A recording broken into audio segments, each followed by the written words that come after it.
So it's about time that you guys see some actual progress of my game Swooping Justice, as the last few videos I've put out have featured a lot of unsolicited and brazenly mansplained advice, but not much actual content or progression of my work. So rejoice now, all you fantastic, beautiful subscribers. For in this brief streamed audio-visual presentation, I shall reveal the background artwork I've designed and created for a brand spanking new level in Swooping Justice. For my game, I don't want simple backgrounds as I've found in a lot of other 2D games. I want rich, detailed backgrounds that the viewer can appreciate as a standalone piece of art. To complete Swooping Justice's development, I intend on designing at least half a dozen different levels featuring art like this before I release my work to my gracious and patient audience. Each level with their own unique features and objectives for your Magpie character to undertake. However, drawing these scenes pixel by pixel for your Magpie to fly around in takes a long fucking time. The background artwork I created for my first level people seem to like a lot, but I was getting a bit tired of looking at it all the time while I programmed the gameplay and the Magpie's flight controls and the turd torpedo mechanics. After looking at it for so long I wasn't even sure if it was considered good anymore. So time to make a new background for a new level, something a little bit more refreshing to look at to boost my development morale a bit higher. I grew up in the early era of pixel art gaming, playing lots of LucasArts and Sierra adventure games. But what stuck in my head the most was the lush scenery in Monkey Island 1 and 2.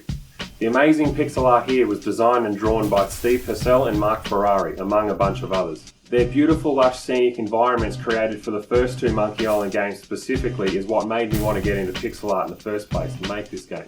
Heavily inspired by their work, the rich and colourful background scenery is what I've been wanting to draw the most, since I started drawing pixel art about 9 months ago at the time of this recording. But I needed to get my art skills up first, as drawing a street scene of square-shaped buildings from a photo is a great way to learn the art form, but designing something from scratch with just a few random photos for references as ideas is a whole other realm of challenges. So I asked myself, what lush scenic environment should I draw then? So one of the original ideas for Swooping Justice's gameplay came about by kicking ideas around with my mates who are pretty much all skaters and graffiti writers.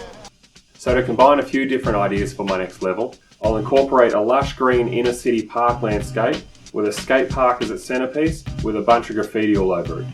Now I might reveal what the Magpie that you play as tasks are to perform in this level in the next devlog, but for now I just want to focus on the visual creation of this background for this episode, as in the end I've spent about 30 or so hours drawing this freaking thing.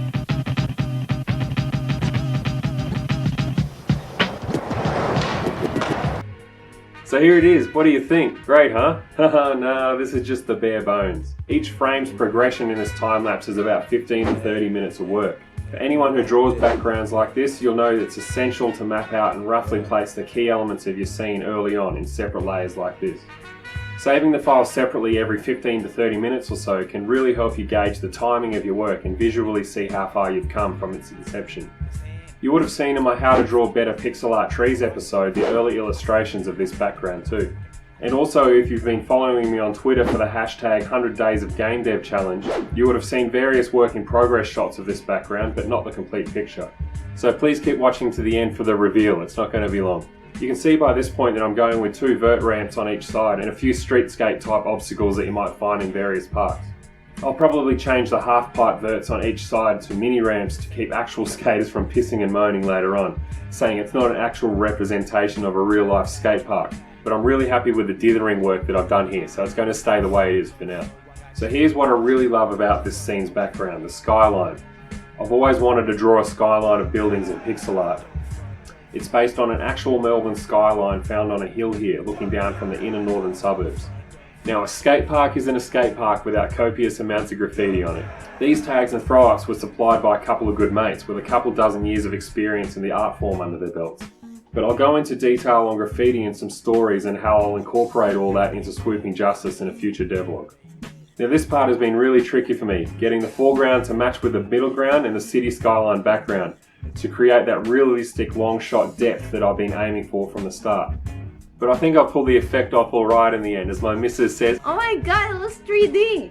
Also adding lots of little features for those who pay close attention to the smaller details. Lots of realistic trees and other features that you may find in large Australian parks. I really appreciate close attention to detail and the amount of work other developers and graphic artists put into their games with rich detailed backgrounds, as it really shows their love for the art and the passion for their work.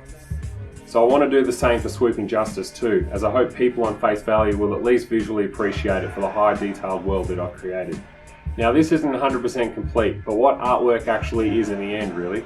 I've still got some shadowing to draw, and I'm going to add some animations with the plane flying across the sky and the hot air balloon floating across with the clouds, etc.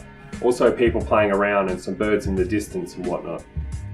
So hopefully you'll see that all implemented properly in the next devlog. Now before I go, if you're going to write a comment down below, please write in there the secret code word, Ghostface. Thanks heaps for watching my video to the end. It's you lot who watch the entirety of small YouTubers' videos right to the end that we all actually really appreciate the most. You are the ones who are really helping us grow and conquer this algorithm that's set up against us. So I really appreciate you guys, and I hope you have a good one.